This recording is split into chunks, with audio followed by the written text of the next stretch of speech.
Салам достор, сиздер менен окутуу биздин байламталар деген сабагыбызга кош келдиңиздер. Бул сабакта англис тилиндеги байламталар тууралуу үйрөнөбүз, аларды кайсы учурда колдонобуз, ошону дагы бирге карайбыз. Байламталар эмнеле деп атсаңыздар, азыркы мисалдан түшүндүргөнгө аракет кылабыз. Бул жакта биздин каарманыбыздын эки сүйлөмүнө көңүл буруңуздар. Биздин каарманыбыз I love cats дейт. Мага мышыктар жагат дейт. Ага кошумчалап I have an allergy on them дейт. Аларга аллергиям бар дейт. Бул эки сүйлөмдү эки башка кылып айтып отурбастан убакытты үнөмдөп логикалык жактан туурараак кылып туруп монтип бириктирсек болот. Мисалы, мага мышыктар жагат, бирок аларга аллергиям бар десек дагы да түшүнүктүүрөөк болот. Бирок деген сөздү байкадыңыздар, бул жерде эки сүйлөмдү бириктирди. Анын англисче варианты I love cats but I have an allergy on them деп которулат экен. Бул жерде байкаганыңыздар эле but бирок сөзү бизде байламта болуп эсептелинет экен. Байламтаны англисче биз conjunctions деп атайт экенбиз. Conjunctions булар сүйлөмдөрдү бириктирип бири-бирине байлаганга жардам берген атайын кызматчы сөздөр экен.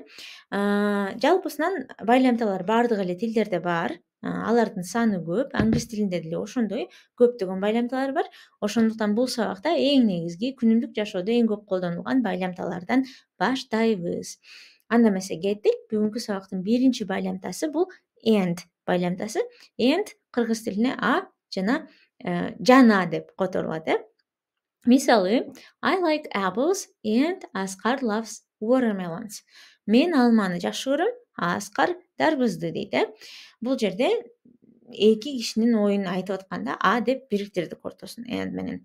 Кийинки мисал, бир нерселерди санап айтканда, мисалы бул, тигил деп айтып атканда колдонот экенбиз. She has apples and watermelons. Анда алма жана дарбыз бар дейт. Азаматсыздар, эми andке бир мисал карап алалы. I woke up late and I went to bed late. Мен кеч турдум жана кеч жаттым дейт. Жакшы, кеттик анда эмесе кийинки байламтага. Кийинки байламтабыз бизде because деген байламта экен. Анткени себеби деп которулат экен. Мисалы, I will not play because I have homework. Мен ойнобойм, анткени үй тапшырмам бар дейт. Дагы бир мисалды карап алалы. She was hungry because she didn't eat breakfast. Ал ачка болчу, анткени эртең менен тамактанган эмес дейт. Азаматсыздар, жакшы, слайддарды дагы жакшыраак жатташ үчүн паузага коюп өз алдынча жазып, биздин артыбыздан кайталап турууну унутпаңыздар.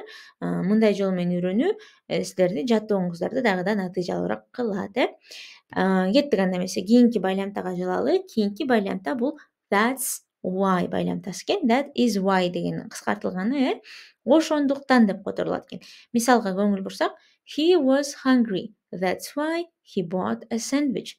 Ал ачка болчу, анын курсагы ачып кетти дейт. Ошондуктан сэндвич сатып алды дейт. Мисалга көңүл буралы. Дагы бир мисалды карап бышыктап алалы. I failed the test. That's why I should study harder. Тесттен куладым. Ошондуктан жакшыраак окушум керек дейт. Азаматсыздар, кийинки мисалга, кийинки байламтага жылабыз. Кийинки байламтабыз but, бирок деп которулат кыргыз тилине. Бул баягы бир ойго бир нерсе карама каршы келсе, болбой кала турган болсо, анда ортосуна кошуп бириктирсек болот экен. I love music, but I can't sing. Мен музыканы жакшы көрөм, бирок ырдай албайм дейт. Дагы бир мисалды карап алалы. He wanted to buy those shoes, but it was too big. Ал ошол бут кийимди сатып алгысы келген, бирок ага аябай эле чоң болчу дейт. Жакшы, азаматсыздар, слайдты паузага коюп жазып турууну унутпаңыздар, эске салабыз.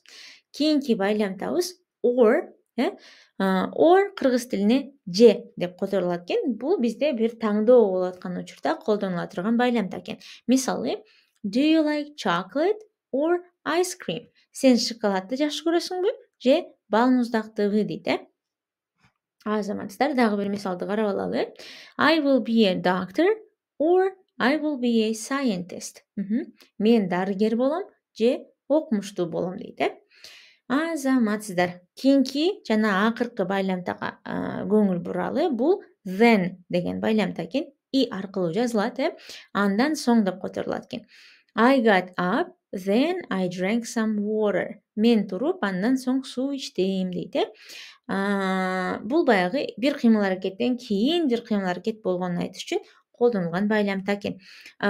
Then деген сынатоочторду салыштырганда колдонгон сөз менен адаштырбаңыздар. Ал a тамгасы менен жазылат, бул i тамгасы менен жазылды, айтылыштары окшош, бирок эки башка максатта кызматты аткарат. Then байламтасына дагы бир мисал карап алалы.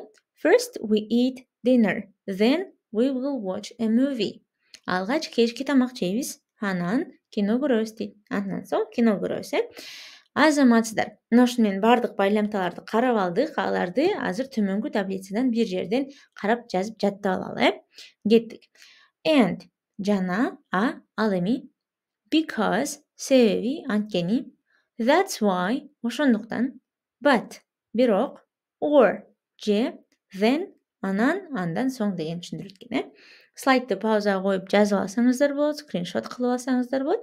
Эми үйрөнгөн, алган маалыматты бышыктоо үчүн бир аз тапшырмаларды аткаралы.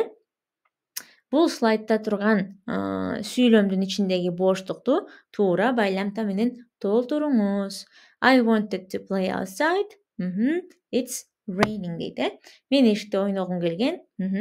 Жаан жаап атат дейт. Бул боштукка кайсы байламтаны койсок тууралык болот экен?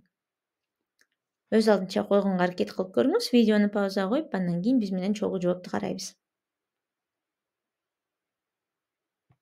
Туура жооп таптыңыздар деп ишенебиз. Туура байламта төмөнгүдөй болот экен. I wanted to play outside, but it's raining. Мен эшикте ойногум келген, бирок жаан жаап жатат дейт, Кеттик кийинки тапшырмага. Бул жакта дагы боштукту туура байламта менен толтуруңуз. They want ice cream. They want cake. Алар десертке балмуздак жегиси келеби? Тортпу дейт. Бул жака кайсы байламтаны койсок тууралык болот экен? Өз алдынча видеону паузага коюп көрүңүздөр. Жооп берип жетиштиңиздер деп ишенебиз. Кеттик анда эмесе. They want ice cream or they want cake. Алар десертке балмуздак жегиси келеби же тортпу дейт, сурап атат бизден, салыштырып таңдоо берип атат. Азаматсыздар, кийинки жана акыркы тапшырмага келдик. Бул жакта да боштукту байламта менен толтуруңуздар. She is very tall. Her brother is short. Ал аябай узун бойлуу. Иниси болсо кичинекей дейт, Кеттик. She is very tall and her brother is short. Ал аябай узун бойлуу, иниси болсо кичинекей дейт, кыска бойлуу башкача айтканда. Бул жерге but байламтасын койсоңуздар деле болчу да экен, She is very tall but her brother is short. Ал аябай узун бойлуу, бирок иниси болсо кичинекей дейт, Экөөнү койсоңуздар деле туура деп эсептелине берет. Азаматсыздар, сабагыбыз аягына келип жетти ушуну менен. Алдыда болсо татаал сүйлөмдөр сабагында жолугабыз. Бул арада биздин социалдык тармактарга катталып, дагы кошумча сабактар жана тесттер үчүн колдонмобузду жүктөсөңүздөр болот. Play Store'дон окутул деп издесеңиздер табасыздар. Саламатта калыңыздар.